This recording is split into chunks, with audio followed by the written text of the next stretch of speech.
Hi, everyone.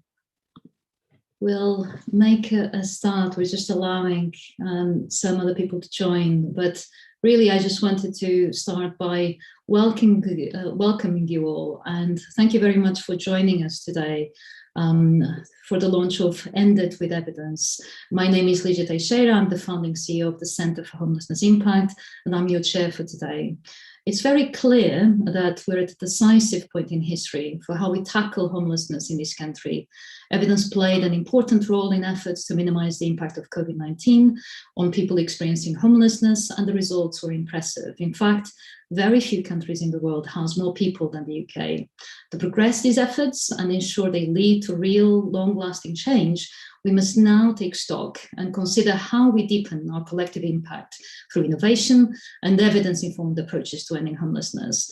This is the very challenge CHI was created to address. Our goal is to act as a catalyst for evidence-led change so that homelessness is an issue that can be solved sustainably. For anyone dedicated to ending homelessness, these are, of course, accelerating as well as scary times. Accelerating because of the unprecedented flow of energy and creativity from all parts of the country and the world. Scary because there is a real risk that homelessness levels will rise once emergency measures come to an end. And also because of the far-reaching and long-term impacts of the COVID-19 pandemic, and the fact that services in local areas are often caught between declining revenues or short-term funding and growing demands. Many of our systems seem stuck, struggling to adapt to changing needs, technologies, and public attitudes.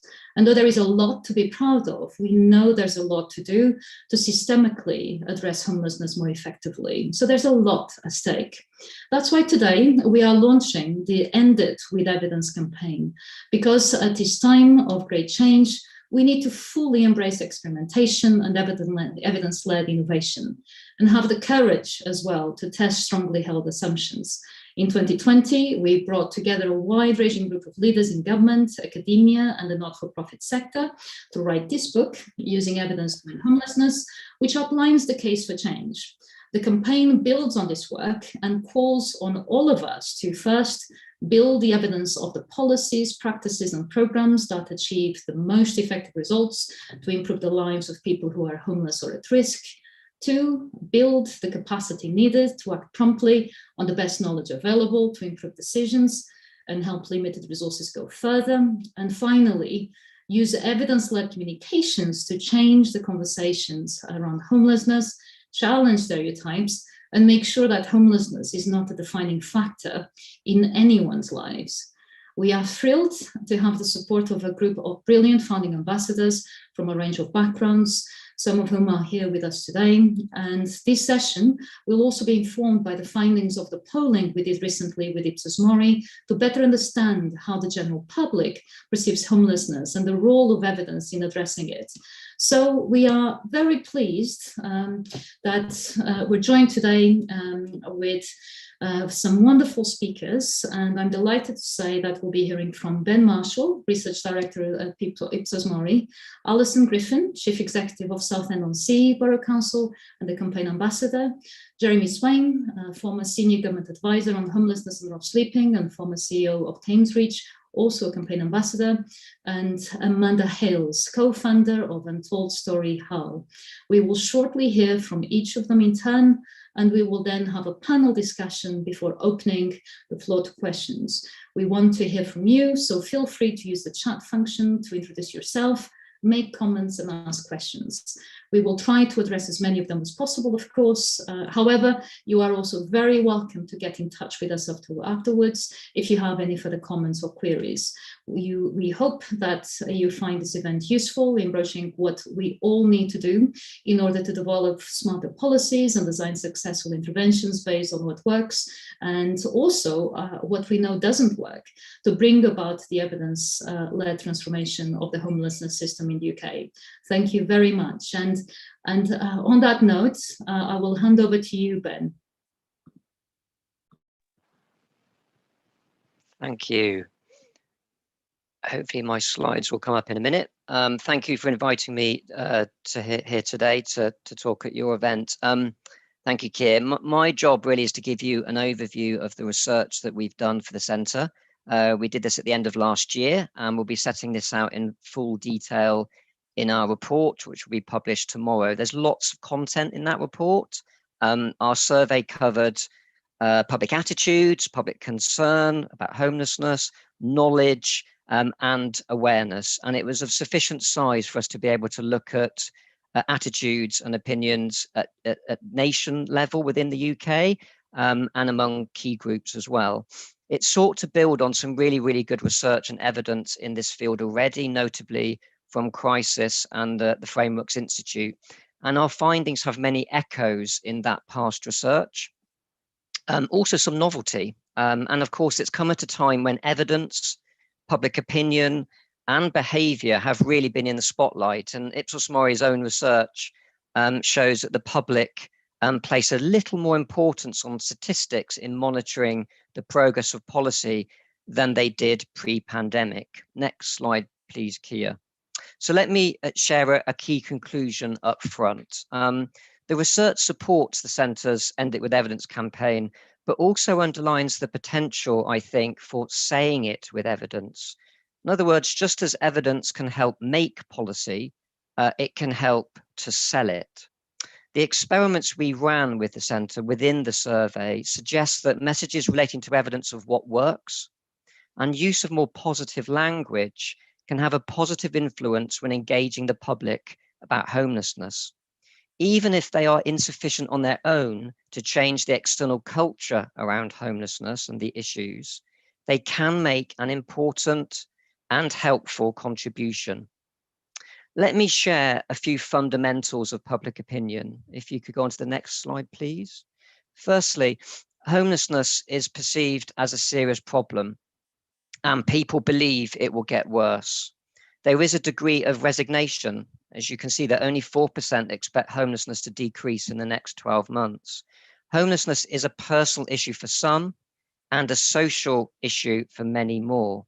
And reflecting their concern, the public are instinctively supportive of a range of policies designed to address homelessness. But prevention is a relatively less attractive policy proposition, and people may need persuading of a focus on prevention rather than services. Next slide, please. By a margin of 6-1, people agree with basing decisions mostly on evidence, in preference to doing so mostly on what people think is the right thing to do, principle, if you like, or values. The majority would like to see decisions about homelessness made based on evidence of what works, and also the views of those affected by or at risk of homelessness. And these feature ahead of expert opinion, the cost and amount of money needed, and public opinion.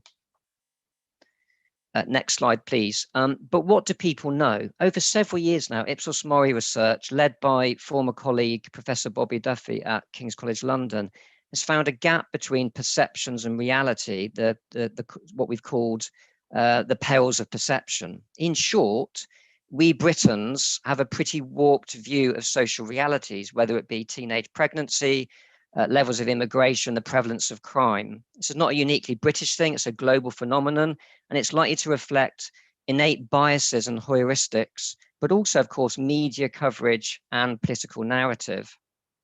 Our survey shows that on average, the public think that 11% of adults are currently homeless in the UK, a wild overestimate and likely to betray their underlying concern about the issue. Homelessness is associated with men, as well as younger age groups, immigrants, and people who are not in work. But perhaps most significantly, as this slide shows, while majority opinion holds that homelessness is driven by poverty and factors outside of an individual's control, people expect, on average, that 51% of those experiencing homelessness to be living with alcohol or drug dependency, when figures, of course, the data is complex, but figures are considerably lower, even for those experiencing street homelessness. That's important because problems with drugs and alcohol are the most commonly perceived main cause of homelessness in the public's eyes. Also, 39% think it is the case that official statistics on homelessness include counts of the hidden homeless. And by a margin of nearly 3-1, People think that the UK has one of the highest rates of homelessness among richer countries. Put another way, only 18%, 1 in 5, know this to be false. In other words, the perception is that what we're doing isn't working. Next slide, please. As an experiment, we used 5 different narratives about homelessness to see which were effective at moving public opinion. Drawing on past research on framing, a couple of our narratives use an individual example, as this one, one of our narratives, an individual example or case study with a link to a structural cause, but went further by citing an evidence-based intervention, housing first. Firstly, it's important to be honest here. The 5 different narratives in our experiment did not tip the balance of opinion, but remember, people were already pretty warm and positive about tackling homelessness and the role of evidence. Nor were shifts in opinion exclusively negative to positive. Sometimes they move people from more neutral or non-committal answers. But this story, Stimulus C, the story about James, was most effective at moving already positive opinion, particularly in terms of further weakening the perception that homelessness is a consequence of self-making, people's choices. It also swayed people, although to a lesser extent, to recognize the effect of homelessness on the whole of society and the importance of using evidence of what works to make decisions. Something else matters too. Next slide, please. Language. Of course, rich evidence already exists on the impact of words and frames on sentiment. Most people putting themselves in the shoes of someone is homeless do not on balance consider these terms to be offensive, but 39% do think rough sleeper is a very or fairly offensive term. And a second experiment asking half of our sample about how best to house people locally who are rough sleepers, the other half the same question, but about people who are experiencing homelessness and living on the streets. These terms had less impact overall than the types of property proposed, but for the most controversial proposition, accommodation in a block of flats, support is lower and opposition is higher when the idea is couched in terms of rough sleepers. These are statistically significant differences. So in summary, next slide and final slide, please. These findings reinforce the existing evidence base. They show that we need policymakers and practitioners who are able to put evidence to work to make decisions, but also to end it with evidence, but also we need to say it with evidence, to tell a more positive story that something can be done, has been done, and create a sense of efficacy and agency. Thank you. Thank you so much, Ben. And now we'll hear from Ali. Thanks, Leisha, and thanks, Ben. A really interesting set of research there, wasn't it, for everyone to be reflecting on, and especially I think that point about language, and I'll touch on that and what I'm going to say too.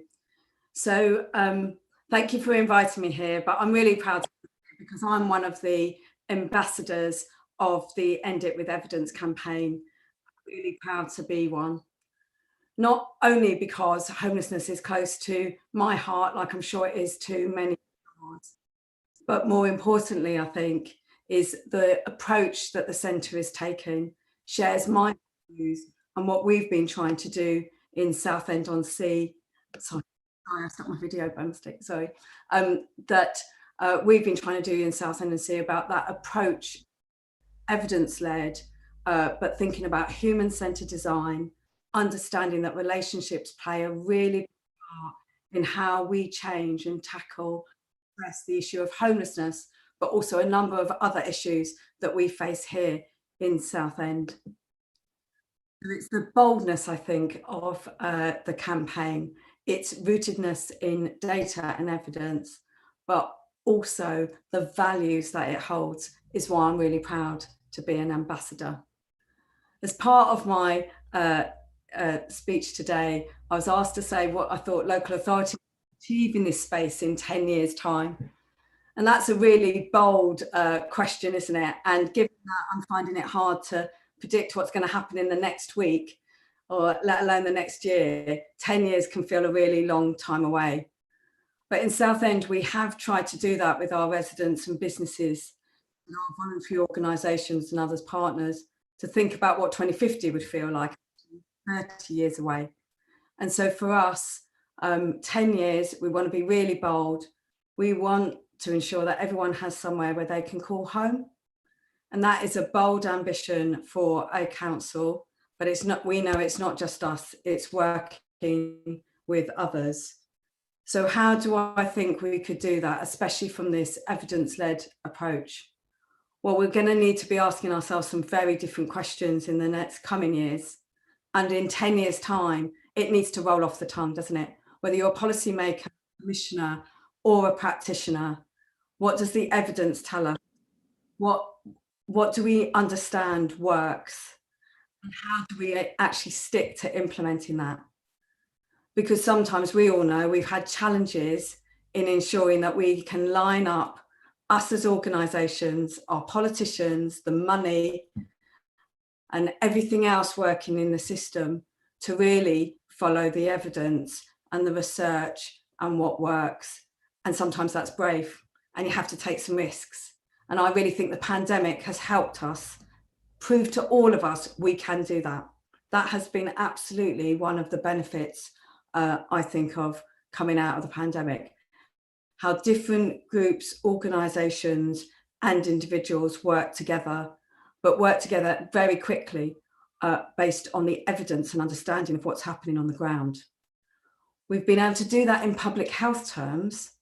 So what do we need to learn when we're trying to gather that evidence and those stories and coordinating all of our efforts in the next 10 years to enable that change from what we've learned through the pandemic? There are many other sets of data, I won't go into that, but I think around the economy too, that are going to have to really think, what can we learn from that public health experience that we've just been through in how we use evidence and data to shape solutions for the future. And finally, I just want to talk a bit about some of the challenges that I think there are for local authorities using evidence-based approach. So I've touched on politics. This goes a bit back a bit to what Ben was saying about perceptions, and also a bit of a conversation we were having in the room, shall we call it the green room, just before we started today's conversation about headlines and where people are getting their information from. There's also going to be a challenge from local government points of view about funding in the future, and that inevitably is going to decrease for us.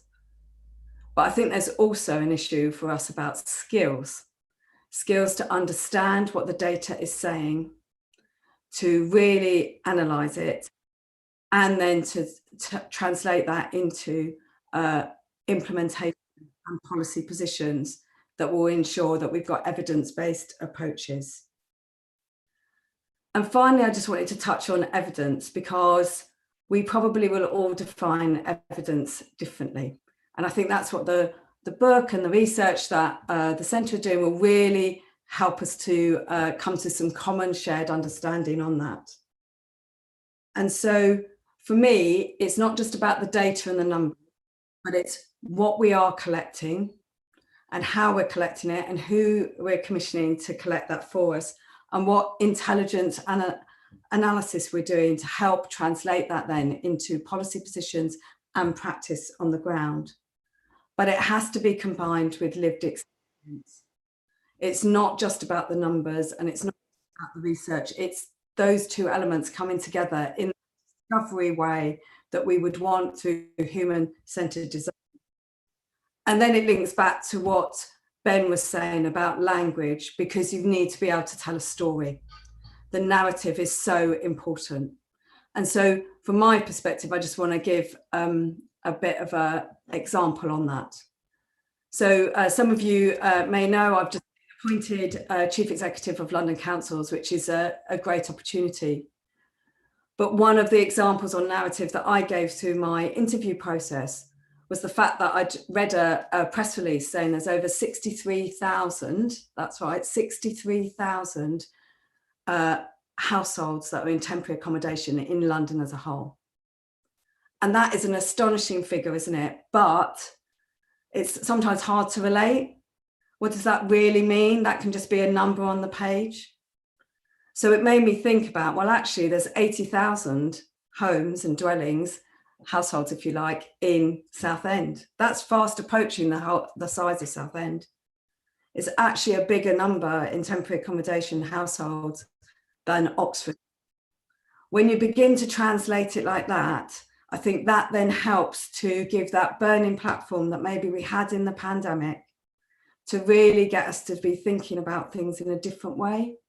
And so I think it's how we tell the story of what the evidence and lived experience is telling us that will help spur and bring those myriad of organisations and players in this space together to make some of those bold changes that we're going to need to make in the next 10 years. Thank you. Thank you so much, Ali. And now over to you, Jeremy.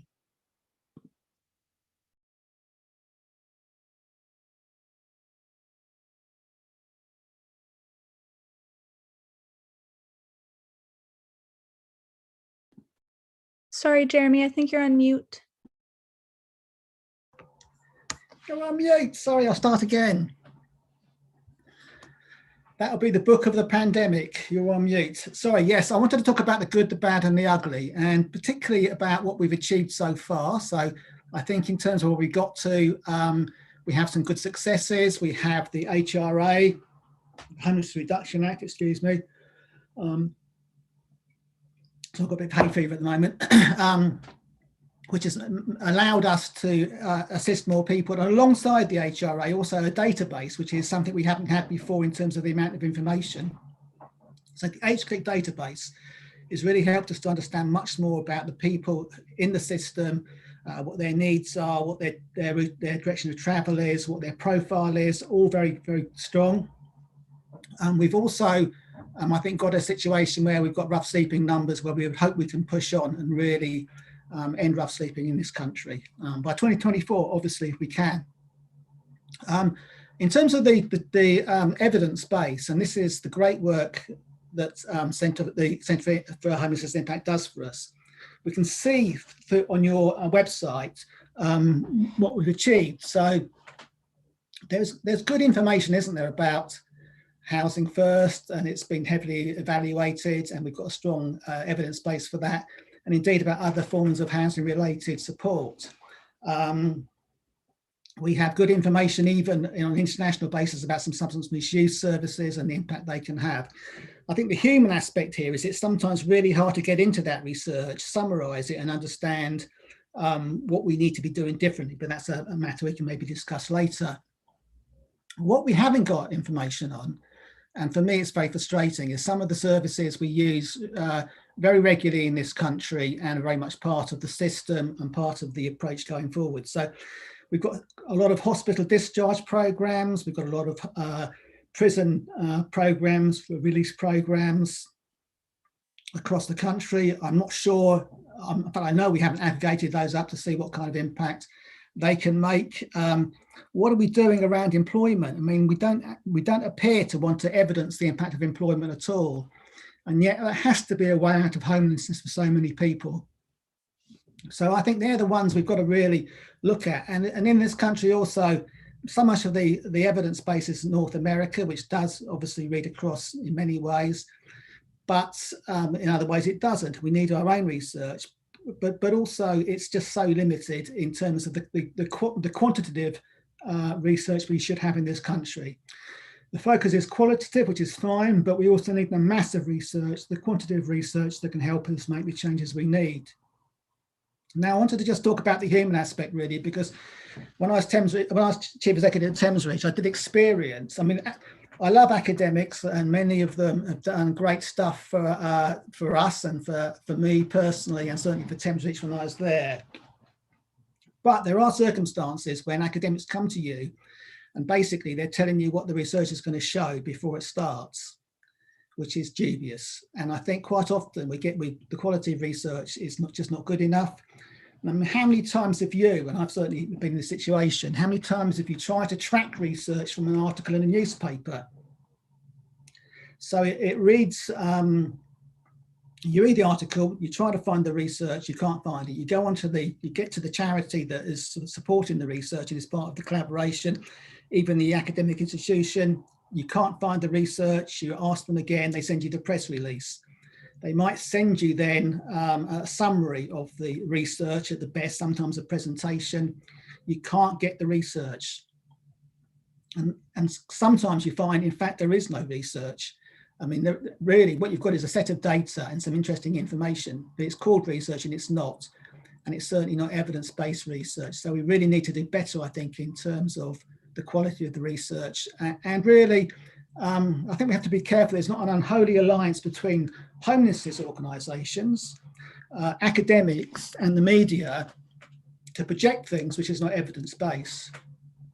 Now, I think the challenge there is that ultimately the sector is made up of different interest groups, and at Thames Reach we were certainly one of those. So we had a focus on multiple needs and rough sleepers. But sometimes you're projecting your own organisation, your own particular client group, and in doing so, it doesn't create the evidence base we need. So I think going forward, the massive discipline we have to show, and it is a challenge, is to agree what we want to focus on in terms of evidence, take our lead from Centre for I think CRHA is really important in this because you can guide us. Wouldn't it be great if a few funders agreed that they would join together and concentrate on where we need better research and it needs to be evidence-based? And part of that might be also saying what we're not going to evidence to. And brutally, if we don't get this right, if we don't focus on what's working, if we don't focus on the best services, then homeless people will not get the changes they need and we won't end homelessness. However, I'm optimistic. I think we can do it. And this programme and this initiative is going to really help us get there. So, yeah, that's my view. Thank you so much, Jeremy. And last but by no means the least, Amanda. Hi, my name's Amanda and I belong to a small group called An Untold Story Voices. Our group started with research into how women find themselves struggling with multiple disadvantages. And I'd like to talk about the human element of homelessness and the impact that can have on men and women. We've got to look at the trauma that is often faced by homeless people, not just because they're homeless, but because they're facing trauma from their past, which often starts in childhood and then continues throughout their adult life. So trauma on top of trauma is something really difficult to deal with. So you're dealing with past trauma, present trauma, and then the fear of future trauma. When you're homeless and you're sleeping in a doorway or you're trying to just keep yourself to yourself, you are always conscious of being assaulted or somebody trying to start an argument with you. And that happens to both men and women. But for women and homelessness, women have to face the fear of being sexually harassed, sexually assaulted or raped. And we need to identify that it is different for men and it is different for women. And we need to understand those differences if we are to help homelessness get people off the streets. Because when you're homeless, you feel so invisible. I felt like a ghost when I was homeless. I was there, but I wasn't there. 1,000 people walk past and nobody takes any notice. Nobody even glances in your direction.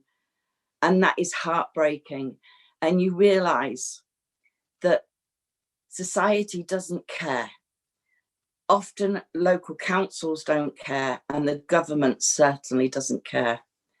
We need to start looking at new ways to deal with homelessness and the consequences of homelessness, because even now that feeling of invisibility, I can still feel that. That will never go away. It's that impactful. And I also think that to find the answers to these age-old problems, because it's been going on forever, is homelessness, and it hasn't been getting any better. It's just been getting worse. We need to work together, the people with learned and occupational experience and those with lived experience.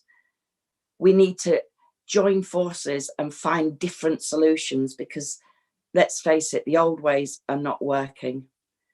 And I love it when organisations are trying to do it different and trying to include those with lived experience, because I think together we can find better solutions to the crisis that is happening.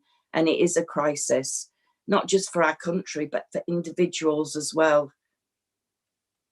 A lot of people look down on the homeless population. And if they understood the trauma that person has faced, maybe the stigma wouldn't be so great. So we need to tackle the stigma and the headlines and the finger pointing. So much has got to change, and we need to step up and make that change. Thank you. Thank you so much, Amanda, and thank you to all our speakers. Again, we welcome you to use the chat function to ask any questions to our panel, share your own experiences, or make any comments towards the use of evidence to end homelessness. We will address your questions closer to the end of the event. At this point, we will now hear from our panel as a whole on a few key questions. So can I start by asking you, why do perceptions matter when it comes to ending homelessness with evidence? Maybe let's start with you, Ben. Well, it was interesting to hear people talking about essentially building a coalition of the willing during the COVID pandemic, and obviously it's important to understand how different stakeholders, including politicians, are feeling and thinking about things, and how they feel and think other people, their constituents, their voters are feeling, thinking about things. So it's just much easier to build a policy when you have that coalition of the willing behind you. And perceptions, a bit like evidence, are frustrating.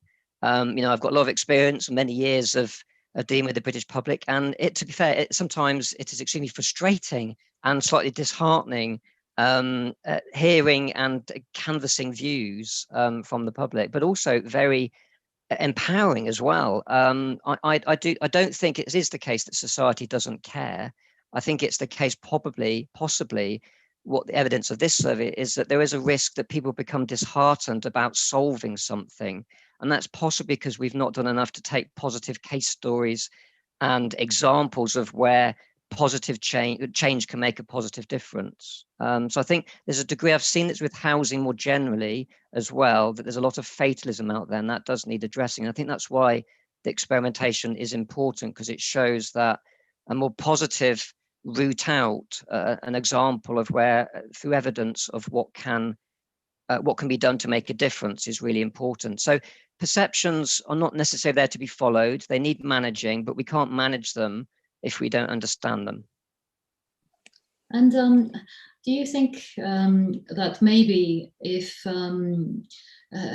some people might be nervous that if they acknowledge all the great work that's happening, that maybe there will be less urgency on the part of others? I wonder sometimes, because certainly coming from Portugal, I do think that there's just so much to be proud in the UK in terms of how we tackle homelessness, and certainly the figures speak for themselves. So yes, it's quite interesting how perceptions are still that things are sometimes a lot worse than they actually are. Ali, what would you say about perceptions?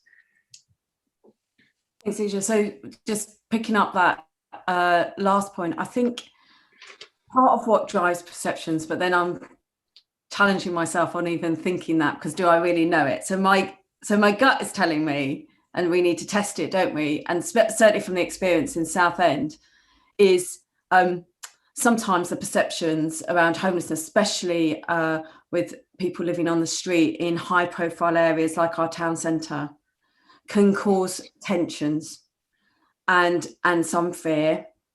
But then when we've done the engagement and with a range of colleagues and outreach, and you all know this, and have been successful in trying to find some accommodation, actually other perceptions from other people in the town are, oh, you're trying to clear the streets, and that's not appropriate either, because they want the best for those people, but are you being too heavy-handed?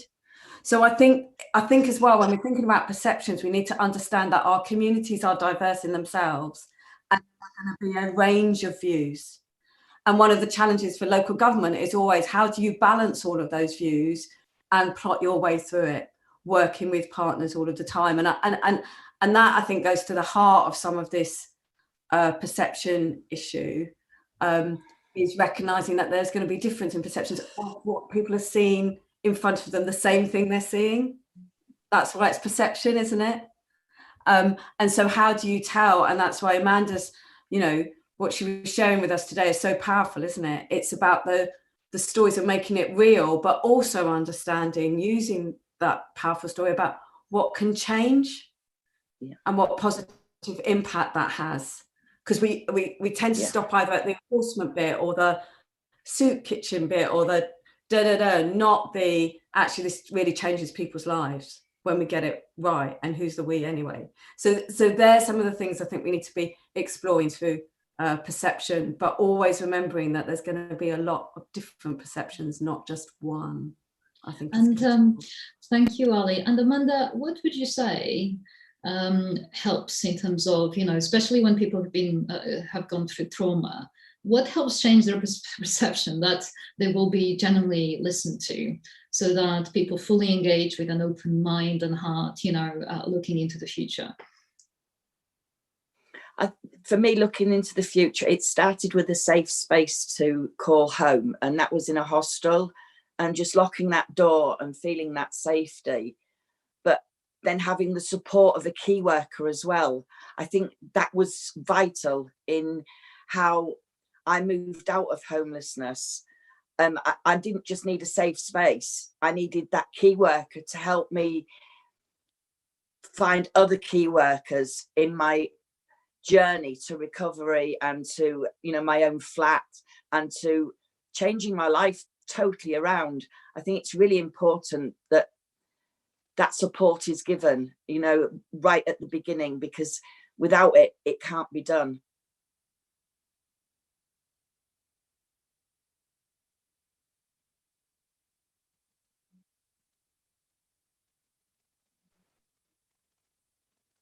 You're on mute, Licia.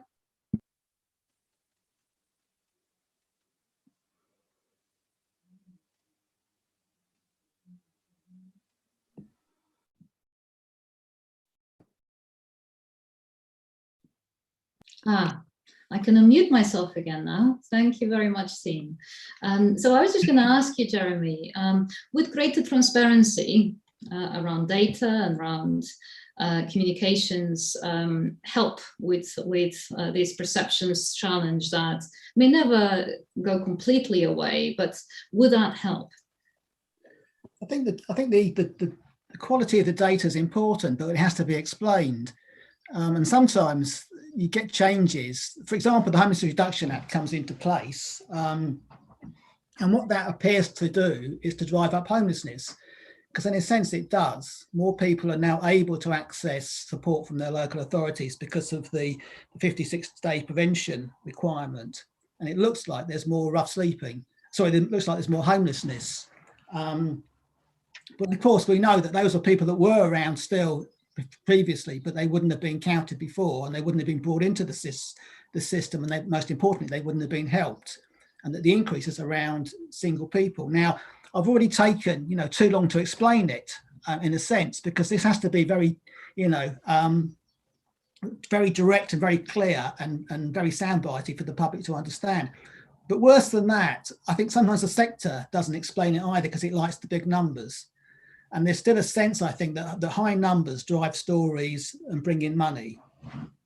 So it's no surprise to me that the public think that homelessness is much greater than it is, because that's where we take the public in terms of the stories. You very rarely see a story which emphasises that numbers have come down and that things are going well. So I think that is a problem that we have to tackle, and we can tackle because it's within our power. but it does require a lot of discipline to do that, and some much better communication. Thank you so much. And I think, Sorry, can I say one other thing, Lizzie? I think that I get figures regularly which show me the numbers of people sleeping rough on the streets, just an example, that isn't in the public domain. And I think government should make more effort to actually make that information available on an ongoing basis. thank you. And with an explanation, always with the narrative. Otherwise, it doesn't get understood. And the other thing I wanted to talk to you about is cross-sector collaboration, because obviously we know the evidence certainly suggests that the homelessness sector cannot end homelessness on its own. And it seems to me that certainly as the sector is growing in UK, that maybe we forget about it sometimes. And there's definitely examples of great collaboration across, say, health and housing, but they tend to be limited to the most extreme cases. Now, we know that even pre-pandemic, the number of people with very or no support needs, very few or no support needs on the streets of the country were growing. And in fact, it was the majority of people, and yet the system is geared towards those with more complex needs. So what can be done to really get people to think more in the sector and related sectors, to collaborate more at a more, prevention level? I'm not sure whether that's right what you're saying, actually, in the sense that I think that under the HRA, people with a lower level of need have been picked up on much more effectively than they have in the past. With the people with complex needs on the street during the pandemic, certainly they benefited enormously from the hotel model, though many of them were still in hostels, and the hostels did a great job too. The health thing you're picking up on is so crucial. So health colleagues go into the hotels and do a fantastic CRISP survey. It's called CRISP, looking at the needs of the people in the hotels, and that's rich data. And they were, if I said they're excited by what they found, that's not quite the right word, but the level of health need shocked them.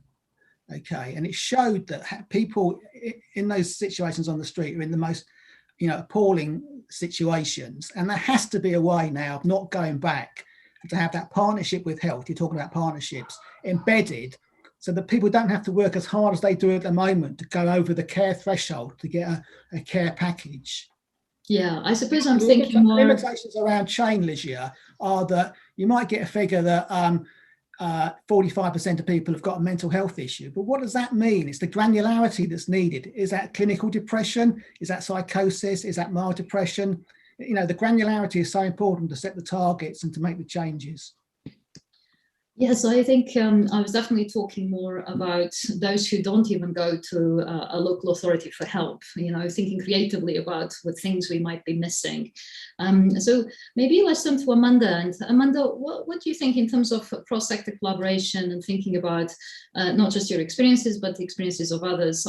Is there anything else, we could be doing to be smarter in terms of, helping people sooner, I guess?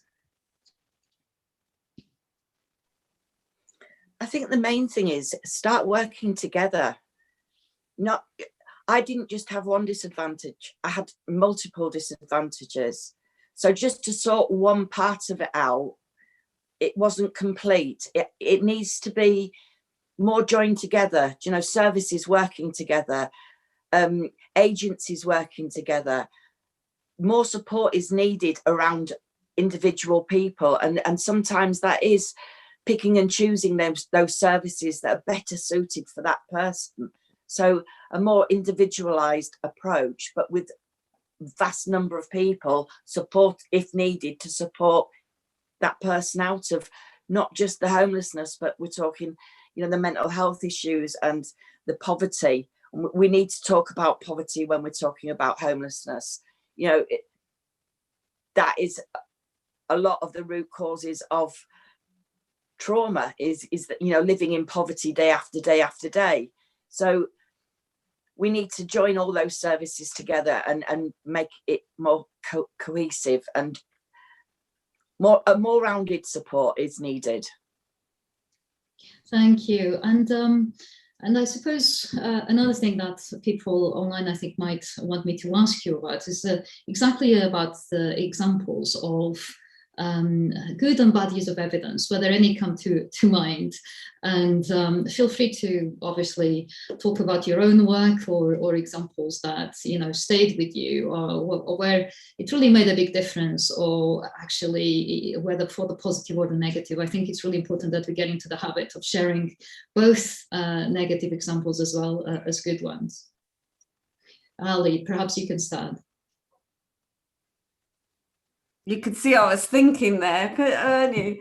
So so I'll use the one we've been working with on the centre, and I think what we were trying to do some thinking before the pandemic around what would really help prevent families and individuals having to go into temporary accommodation or becoming homeless because of private rented failure.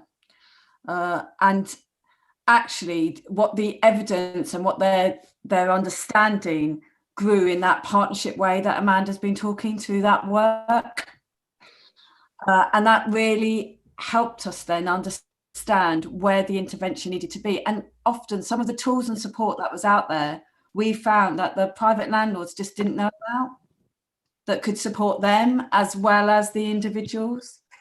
And actually us getting much better at that, and I don't just mean the council, others in our system in the Southend as well, will, I think, prevent some of the actions landlords feel they need to take, which then eventually makes either individuals or families homeless. And so there were some real good, I suppose, the penny dropping moments. Because you think you're running a service and you're offering it, doesn't mean that the right people know about it. And you might need to be presenting some things in different language so that it lands with the private landlords, and that it's not in sometimes our either voluntary sector language or our council-y bureaucratic language. It's about thinking about that again, I think. And I think that's a good example where some of the research and the work has then helped us to change the practice. And I'll get braver, I'll think on where it hasn't worked, but it might not be a homelessness example. That's absolutely fine. Any quick examples, Ben, and then Jeremy?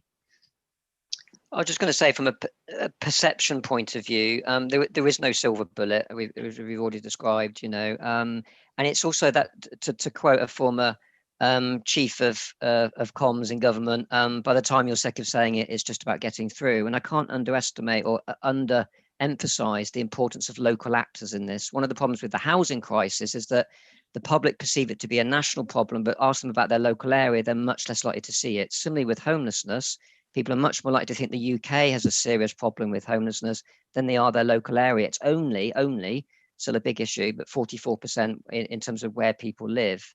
65% in London, just a third, 34% in the northeast. So local actors are really important. So you'd need that collaboration, that constant messaging between, you know, local actors, national actors, to really sort of start to change perceptions. And that climate, that culture is really important in the better use of evidence and the practical policy work that Ali's described as well. Thank you so much, Ben and everyone. We'll start now taking questions from everyone on the call. And I have one from John for Jeremy. How do you think might be possible for us to try to more deeply embed standardized impacting? How do we make that data available publicly? And just so we can start to more honestly think about our work. So a nice, complicated question, but very important. Killer question. What a good question. I just think we have to agree more on what we're going to share and how to get it in the public domain. And sometimes we have to be putting that information out when it's still relatively raw, which may go against what you believe in, Ligia, in terms of quality. But I think the problem we've got is that we sometimes take too long. I mean, I was responsible when I was in the Homelessness Rough Sleeping Directorate for the Housing First initiatives. And I'm very pleased with the way they developed, but my God, it took so long to get them going. So I do think this has to be in the public domain. As we'd have to put in the public domain the information about people's health needs. If we do that, though, there has to be a discipline and honesty about how we talk about it and how we don't exploit the information, because sometimes it can undermine organisations, it can undermine the approach, and it could be a field day for journalists. So sometimes local authorities understandably will hold back on information until it's been sorted through and they can justify it and talk to it. I'm getting a lot of nods from Ali. I think your head's going to fall off in a minute on that one. And so that is the challenge. You know, at Thames Reach, sometimes you would feel like you're putting information out there that could be misused. And that's a sad situation to be in.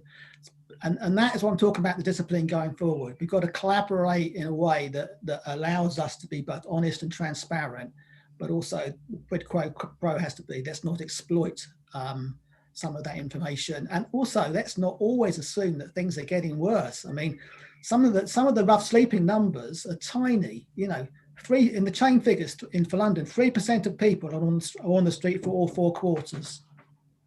Tiny numbers, entrenched on the street day after day. And sometimes we have to break out of wanting to talk about things in terms of big, hairy, bad numbers. I'll stop. I feel like I'm ranting. Yeah, the combination of being optimistic, but also brutally honest about what's not working. It's a combination of the two. And we have another question, this time from Catherine Ashford for Ben. I agree with making stats real for people using images. We can also use tested values for framing homelessness to help people see why those numbers matter. Which ideas should we start testing to improve that understanding? So I'm not quite sure I got the question, sorry. Yes, is what else, I guess, what else can be done to test how best to improve public understanding? This is my understanding of what Catherine is interested in. Well, we need to give that some more thought. What have we done? We've tested about different types of narrative. I mean, what we haven't done is really, it's interesting that you use the concept of ambassadors, is we often focus in terms of changing perceptions, in terms of messages, but it's the messenger is really important. Do you know what I mean? It's about having those trusted people who can take those messages across. And I think as you know, we've been talking about before, as Jeremy was saying about, you know, the false certainty of numbers and statistics, obviously who is issuing that evidence and those statistics has a big bearing on the way people consume it. So I think that's another element to the sort of the future test, if you like. Is messengers and how who tells the story about homelessness, and as you said, that the messy nature of the evidence. On the one hand, there's a lot to worry about and there's a lot that's not right. On the other hand, there's a lot of encouragement and things that are going right that can be built on. So I think that's one area. And then to echo what we said before about the plurality of perspective is obviously, you know, the survey figures I've given are very much an average. They are across the piece, and there are differences among different groups, etc. So looking at different generations and people in rural communities versus people in more urban communities and so on and so forth. So more granularity, I think, is what we're looking for. Thank you, Ben. And I think this one works well for Ali and Amanda, I think.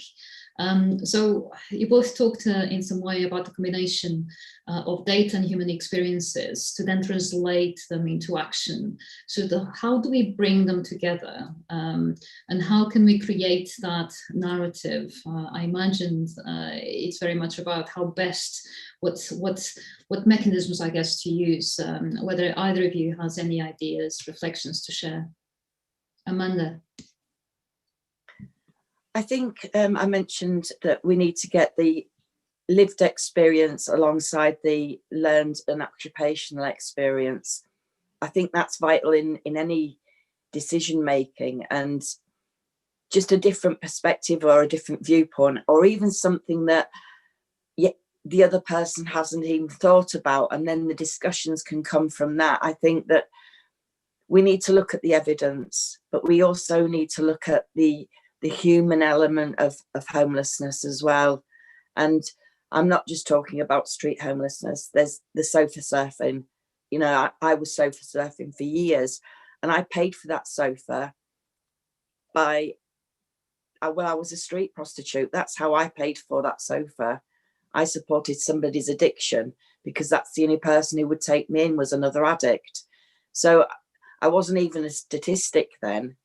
I was hidden homeless, and we need to look at that in more depth as well, because there's a lot of people who are homeless who aren't a statistic and aren't a fact, but they're a human.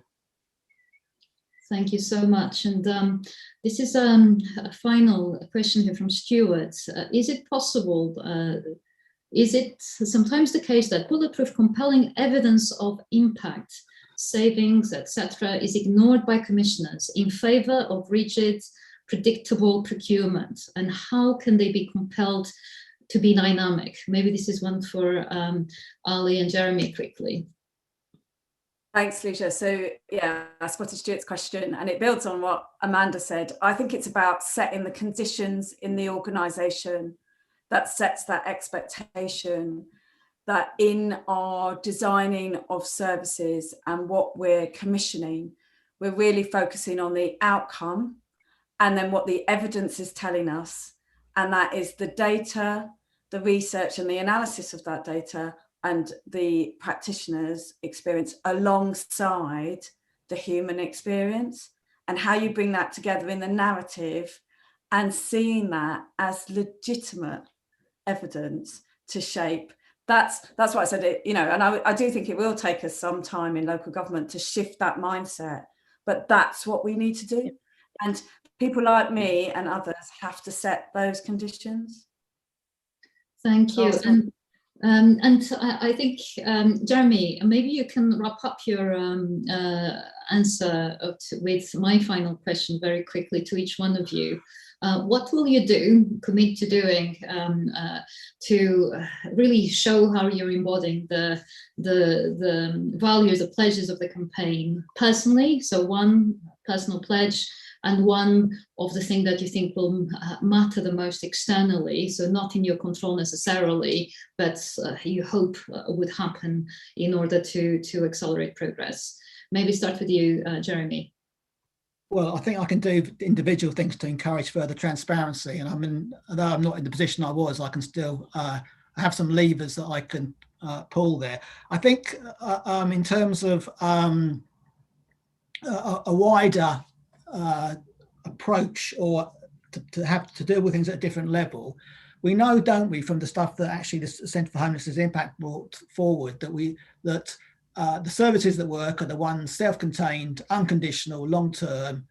You know, that's really in terms of housing related. We also know what doesn't work are the services that are short-term, conditional, and I think we have to find a way of just changing that around.